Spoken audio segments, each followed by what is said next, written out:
I'm Charmaine Ayala de Guzman.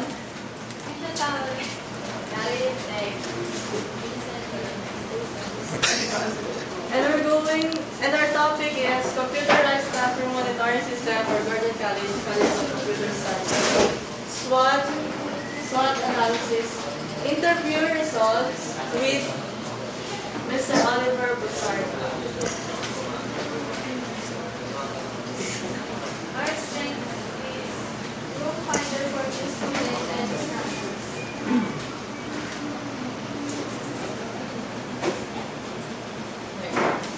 It's for the students and instructors, especially the new ones.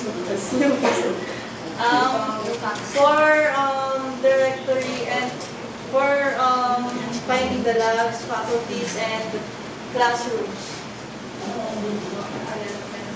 Category is knowing capabilities for makeup classes. So the other one problem was the makeup classes. So they go to the schedules of the room. So in the system, we have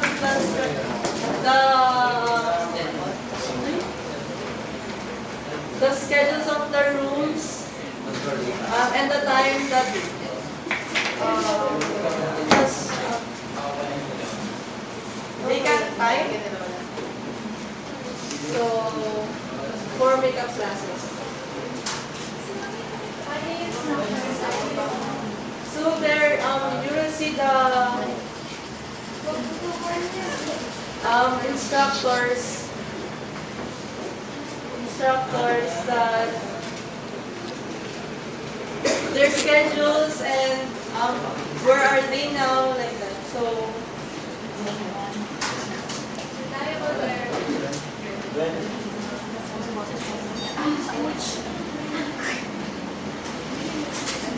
user-friendly and easy to use. The weaknesses. Of course, we can use this system when using laptop. Even in the Malaki days, because Gordon College is a close to class. Opportunities.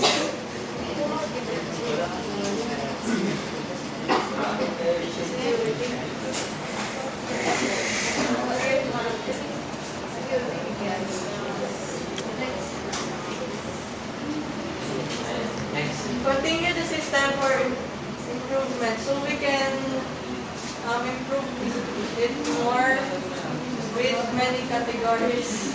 So next, threats.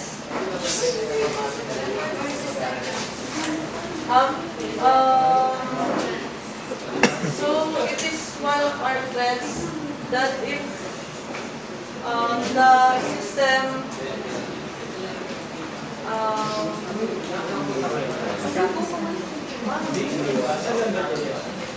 system or network, it is network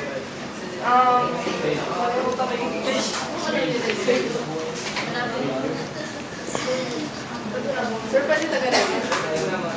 Wala. Translator. Sir, pag... Sir,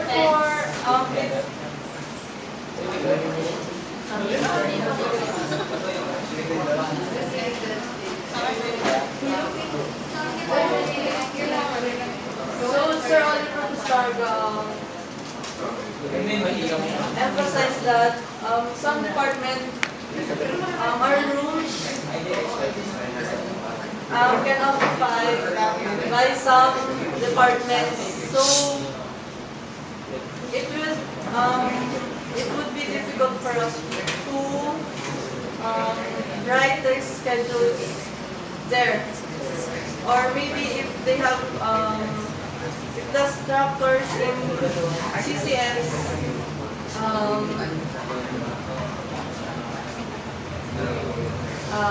need makeup classes, they may be a problem for some department schedule.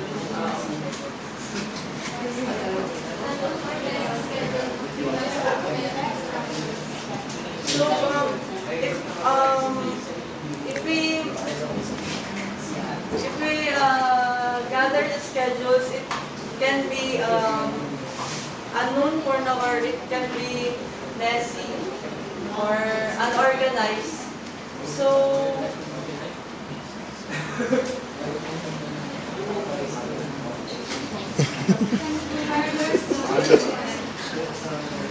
harder slow to implement. So we need the hardware and the approval. So it's really hard to implement. So again, we're Team Jam. Thank you for listening.